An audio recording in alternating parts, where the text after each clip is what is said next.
जमीन की रजिस्ट्री जो है वो कब तक कैंसिल करवाई जा सकती है, इसका टाइम लिमिट क्या है? और यहाँ पे रजिस्ट्री या दाखिल खारिज म्यूटेशन कैंसिलेशन से संबंधित कई आपके प्रश्न और विद पीडीएफ के, ठीक है, जो इन पर कानून है साथियों, लिमिटेशन एक्ट के या रजिस्ट्री कैंसिलेशन के, वो भी मैं यहाँ पे आपको पूरा दिखाऊंगा, पूरा पढ़ के जो है वो आप समझ पाएंगे, ठीक है। और जो भी आपके क्वेश्चन है उनके जवाब मिलेंगे, जैसे मान लीजिए कब रजिस्ट्री कैंसिल होती है, ठीक है ना, उनके संबंध में, ठीक है जी।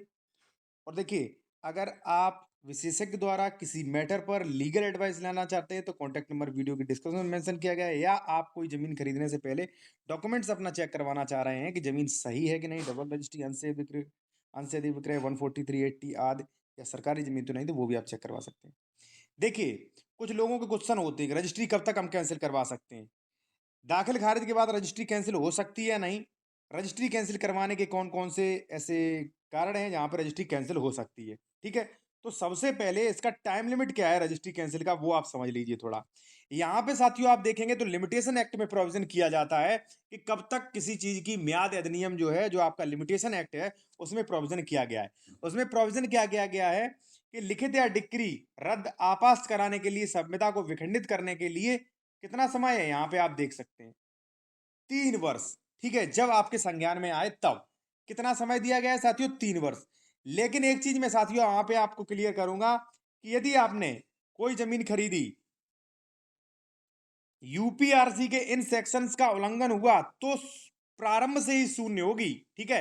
रजिस्ट्री कैंसिलेशन की आवश्यकता ही नहीं, जैसे मान लीजिए आपने सेक्शन 98 का उल्लंघन कर दिया, रजिस्ट्री करवा ली, तो ऐसी रजिस्ट्री प्रारंभ से ही आपकी शून्य है, कैंसिल करवाने का कोई मतलब ही नहीं, वो राज्य सरकार में नहीं तो आपकी हो जाएगी, ठीक है ना, ठीक है ना। तो दो चीजें हैं, एक तो प्रारंभ से ही शून्य या शून्यकरण, ठीक है ना। तो कुछ कंडीशंस में तो जो रजिस्ट्री जो है आपकी, अगर मान लीजिए नियमों का उल्लंघन किया तो प्रारंभ से ही शून्य है। अब मान लीजिए उत्तर प्रदेश में एक नियम है कि अगर आप एससी एसटी की जमीन खरीद रहे हैं भाई, तो वहां पे एससी की जमीन के लिए परमिशन लेना होगा, आपने परमिशन नहीं ली, आपने करा ली, तो 100% कैंसिल हो जाएगी, ठीक है ना। अब यहाँ पे सेकंड क्वेश्चन क्या है, ये तो हो गया कि जमीन की रजिस्ट्री कब तक कैंसिल करवाई जा सकती है, ठीक है ना।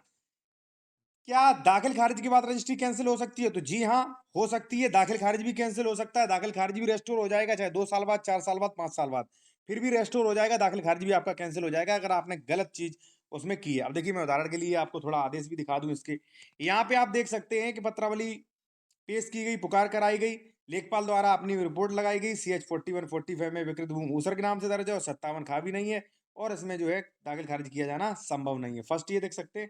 सेकंड साथियों आप ये देख सकते हैं कि यहाँ पे जो है इन नियमों का उल्लंघन किया गया तो म्यूटेशन किया ही नहीं गया, ठीक है। तो दाखिल खारिज का भी रेस्टोरेशन हो जाता है, ऐसा नहीं है कि आपने मान लीजिए दाखिल खारिज करवा लिया तो वो कैंसिल ही नहीं होगी, ऐसा कुछ नहीं है, ठीक है। और एक चीज यहाँ पे मैं आपको बता दूं, अगर आप जूनियर एडवोकेट हैं बेहतर वकालत सीखने के लिए या विद पीडीएफ कोर्ट ऑर्डर्स से देखने के लिए, ठीक है, कमेंट में प्रश्नों के जवाब, ड्राफ्टिंग, कोर्ट की प्रक्रिया सीखने के लिए इस चैनल को ज्वाइन कर सकते हैं, ओनली 59 रुपए में 1 मंथ के लिए, ठीक है, कई लोगों ने ज्वाइन कर रखा है। तो आपके दो प्रश्न क्लियर हो गए साथियों। अब तीसरा, रजिस्ट्री कैंसिल करवाने के कारण क्या है, चलिए मैं कारण आपको बता दूं जिनमें रजिस्ट्री कैंसिल आसानी से आपकी हो सकती है। सबसे पहले तो साथियों बिना प्रतिफल के करार या फर्जी चेक।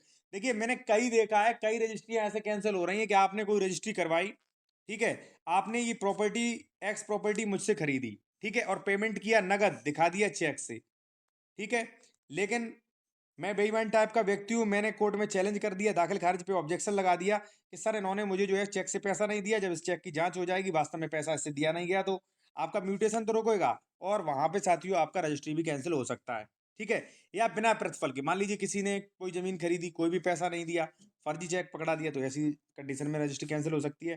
धारा 98 का उल्लंघन किया या यूपीआरसी के नियमों का उल्लंघन किया, यहाँ पे आप देख सकते हैं इन नियमों का उल्लंघन किया, 88, 89, 90, 97, 98, 99 का किसी का भी उल्लंघन किया, फिर भी आपकी रजिस्ट्री प्रारंभ से ही शून्य होगी।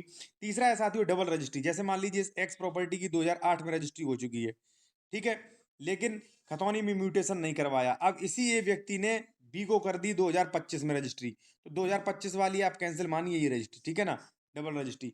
अंश से अधिक विक्रय साथियों, अगर मान लीजिए किसी व्यक्ति के पास कुल 200 वर्ग मीटर जमीन है और उसने अगर 250 वर्ग मीटर जमीन अगर रजिस्ट्री कर दी, तो 50 वर्ग मीटर एक्स्ट्रा कर दी, तो आप ऐसी रजिस्ट्री आप कैंसिल मान सकते हैं। इसलिए मैं कहता हूं कि जब भी आप जमीन खरीदें सारी चीजें आप चेक करें, ठीक है।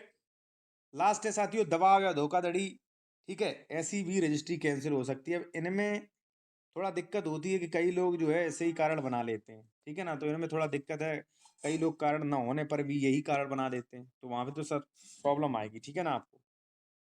बाकी अगर आपका कोई लीगल क्वेश्चन है या आप ज़मीन खरीदने से पहले या खरीद चुके उसका डॉक्यूमेंट चेक करवाना चाह रहे हैं कि हमारी ज़मीन सही है कि नहीं, तो वो भी आप करवा सकते हैं। लीगल एडवाइस के लिए कॉन्टैक्ट नंबर वीडियो के डिस्क्रिप्शन में मेंशन किया गया है। ठीक है साथियों?